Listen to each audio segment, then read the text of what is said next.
एक शहर में एक सेठ रहता था। उसके पास बहुत पैसा था। वह बहुत फैक्ट्रियों का मालिक था। एक शाम अचानक उसे बेचैनी होने लगी। डॉक्टर को बुलाया गया, सारी जांच करवा ली गई, पर कुछ भी नहीं निकला। लेकिन उसकी बेचैनी बढ़ती गई। उसके समझ में नहीं आ रहा था कि ये क्या हो रहा है। रात हुई, नींद की गोलियां भी खा ली, पर नींद आने को तैयार नहीं और न ही बेचैनी कम होने का नाम ले। वो रात को उठकर 3 बजे घर के बगीचे में घूमने लगा।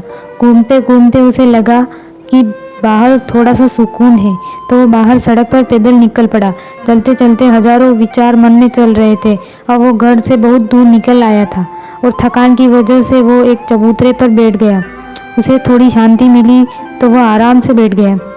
इतने में एक कुत्ता वहां आया और उसकी चप्पल उठाकर ले गया। सेठ ने देखा तो वह दूसरी चप्पल उठाकर उस कुत्ते के पीछे भागा। कुत्ता पास ही बनी झुग्गी झोपड़ियों में घुस गया। सेठ भी उसके पीछे था। सेठ को करीब आता देखकर कुत्ते ने चप्पल वहीं छोड़ दी और चला गया।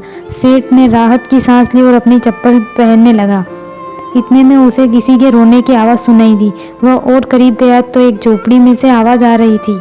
उसने झोपड़ी में फटे हुए बारे में झांक कर देखा तो वहाँ एक औरत फटेहाल मैली सी चादर पर दीवार से सटकर रो रही है और ये बोल रही है, हे भगवान मेरी मदद कर, और रोती जा रही है। सेठ के दिल में ख्याल आया कि आखिर वो औरत क्यों रो रही है, उसको तकलीफ क्या है, और उसने अपने दिल की सुनी और वहाँ जाकर दरवाज़ा खटखटाया। उस औरत ने दरवाज़ा खोला तो सेठ ने कहा कि मुझे तो बस इतना जानना है कि तुम रो क्यों रही हो। उस औरत की आंखों में से आंसू टपकने लगे। उसने पास ही गोदड़ी में लिपटी हुई उसकी 7-8 साल की बच्ची की ओर इशारा किया और रोते रोते कहने लगी कि मेरी बच्ची बहुत बीमार है, उसके इलाज में बहुत खर्चा आएगा और मैं तो घरों में जाकर झाड़ू पोछा करके जैसे तैसे पेट पालती हूँ, मैं कैसे इलाज कराऊँ इसका।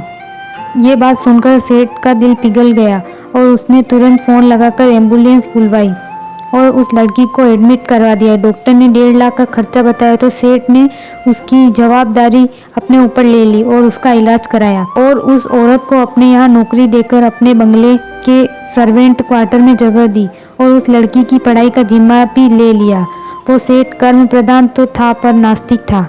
अब उसके मन में सैकड़ों सवाल चल रहे थे, क्योंकि उसकी बेचैनी तो उस वक्त ही खत्म हो गई थी जब उसने एम्बुलेंस को बुलवाया था। वह यह सोच रहा था कि आखिर कौन सी ताकत है जो मुझे यहाँ तक खींच ले आई।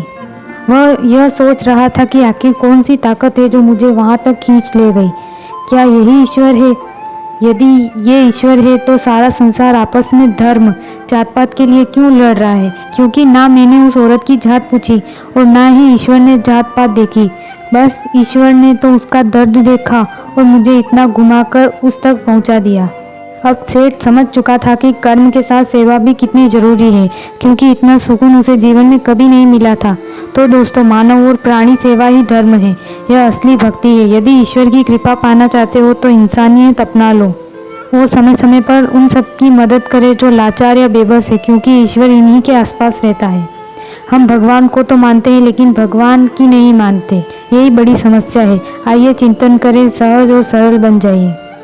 अगर आप किसी एक इंसान की मदद करते हैं तो उससे आपको जो खुशी का एहसास होगा वो आपको पैसों से या धन दौलत से नहीं मिलेगी।